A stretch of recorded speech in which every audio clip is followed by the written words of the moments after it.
ఓం శ్రీ మాత్రే నమః. అందరికీ నమస్కారం. ఈరోజు మన ఛానల్లో దేవి నవరాత్రుల్లో భాగంగా 5వ రోజు పూజా సమయాలు ఏమిటో, అమ్మవారి అలంకారం ఏమిటో, సమర్పించాల్సిన నైవేద్యం, ఏ రంగు చీర, పువ్వులు, మంత్రం, దానం, ఫలితం గురించిన పూర్తి వివరాలు ఈ వీడియో ద్వారా మనం తెలుసుకుందాం.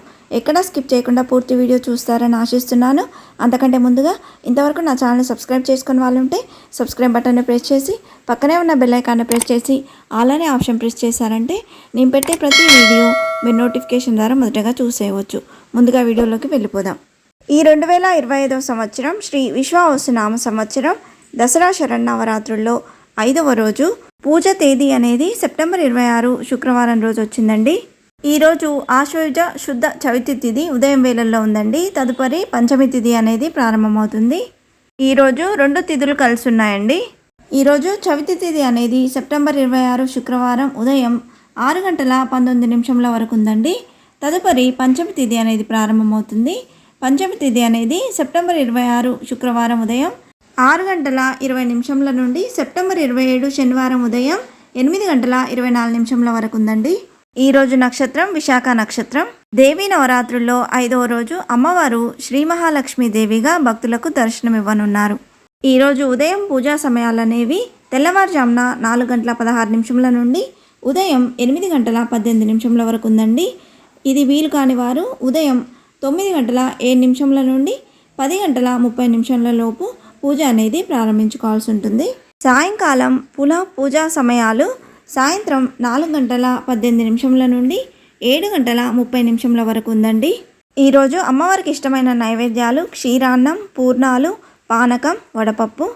అలాగే ఈరోజు అమ్మవారిని గులాబీ రంగు చీర ధరింపచేస్తారు. అలాగే తెల్ల కలువలు, సంపెంగ, సన్నజాజి, తామర పూలతో అమ్మవారిని పూజిస్తారు. అమ్మవారి మూలమంత్రమైన శ్రీం హ్రీం హైం మహాలక్ష్మే నమః అనే మూలమంత్రాన్ని వీలైనన్ని ఎక్కువసార్లు చదువుకుంటే మంచిదండి. ఈరోజు నిషిద్ధ ఆహారం ఉల్లిపాయ. అలాగే ఈరోజు చేయవలసిన దానం బ్రాహ్మణునికి దక్షిణ తాంబూలం ఇవ్వాలి. ఈరోజు అమ్మవారిని పూజించడం వల్ల అఖండ సౌభాగ్యం, అష్టైశ్వర్యం, ధనప్రాప్తి కలుగుతుంది. లక్ష్మీదేవిని సిరి సంపదలకు, సంతోషం, శ్రేయస్సును ప్రసాదించే అమ్మగా ప్రజలు ఆరాధిస్తారు. లక్ష్మీదేవి అనుగ్రహం పొందిన వ్యక్తి జీవితంలో దేనికి లోటు ఉండదని నమ్ముతారు. అయితే మత గ్రంథాల్లో లక్ష్మీదేవి స్వభావాన్ని చంచలమైనదిగా వర్ణించారు. లక్ష్మీదేవి శాశ్వతంగా ఇంట్లో కొలువై ఉండాలంటే నిత్యం పూజలు చేసి అమ్మవారిని సంతోషపరచాలని అంటుంటారు. లక్ష్మీదేవి జననానికి సంబంధించి పురాణాల్లోనే అనేక కథలు ఉన్నాయి. లక్ష్మీదేవి సిరి సంపదలు, సుఖశాంతులు ప్రసాదించే దేవతగా ఎందుకు కొలుస్తారనే దానికి కూడా ఒక చరిత్ర ఉంది. అదేంటో ఇప్పుడు తెలుసుకుందాం.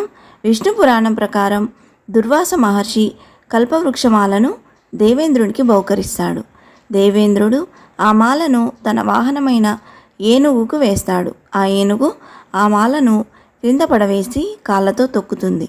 దాంతో కోపోద్రిక్తుడైన దుర్వాసుడు నీ రాజ్యం నుండి లక్ష్మి వెళ్ళిపోవుగాక అని శపించాడు. దాంతో స్వర్గలోకం నిర్వీర్యమయ్యింది, ఐశ్వర్యం నశించిపోయింది. ఇదే సమయంలో రాక్షసులు బలవంతులయ్యారు.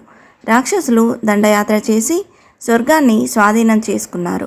ఇంద్రుడు, ఇతర దేవతలు బ్రహ్మదేవుడి వద్దకు వెళ్ళి జరిగిన విషయాల్ని వివరిస్తారు. ఆ తర్వాత బ్రహ్మదేవుడు దేవతలను వెంటబెట్టుకొని విష్ణువు దగ్గరికి వెళ్ళి వివరిస్తారు. విష్ణువు వారికి ఒక పరిష్కారం చూపుతారు.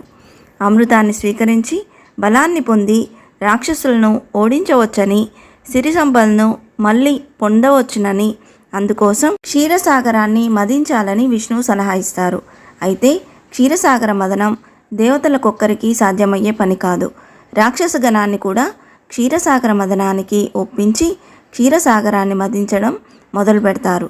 శ్రీహరి సలహా మేరకు దేవతలు రాక్షసులతో కలిసి క్షీరసాగరంలో సముద్రాన్ని మదనం చేశారు. సముద్ర మదనం నుండి హాలాహలం, కామధేనువు, తెల్లని అశ్వం, ఐరావతం, కల్పవృక్షం, అమృతంతో పాటు లక్ష్మీదేవి కూడా జన్మిస్తుంది. లక్ష్మీదేవి శ్రీ మహావిష్ణువును వరిస్తుంది. లక్ష్మీదేవి జననంతో ముల్లోకాలకు సుఖ సంతోషాలు తిరిగి వచ్చాయి. దేవతలు అమృతాన్ని సేవించి అమరులు అయ్యారు. ఇంద్రలోకంలో సిరి సంపదలు మళ్ళీ వచ్చాయి. అప్పటి నుండి లక్ష్మీదేవిని సంపదలు, శ్రేయస్సు, వైభవానికి ప్రతీకగా కొలుస్తారు. ఆ లక్ష్మీ అమ్మవారి కరుణా కటాక్షాలు మనందరి మీద ప్రసరించాలని కోరుకుంటూ, ఇంతే ఫ్రెండ్స్, ఈ వీడియో మీకు నచ్చిందని ఆశిస్తున్నాను. ఇలాంటి ఇంట్రెస్టింగ్ వీడియోస్ కోసం please subscribe my channel and press the bell icon. అలాగే లైక్ చేయండి, షేర్ చేయండి. మీకు ఏమైనా సందేహం ఉంటే నా కమెంట్ బాక్స్లో పోస్ట్ చేయండి. మరొక మంచి వీడియోతో మీ ముందుకు వస్తాను. అంతవరకు సెలవు. సర్వేజన సుఖినో భవంతు. స్వస్తి.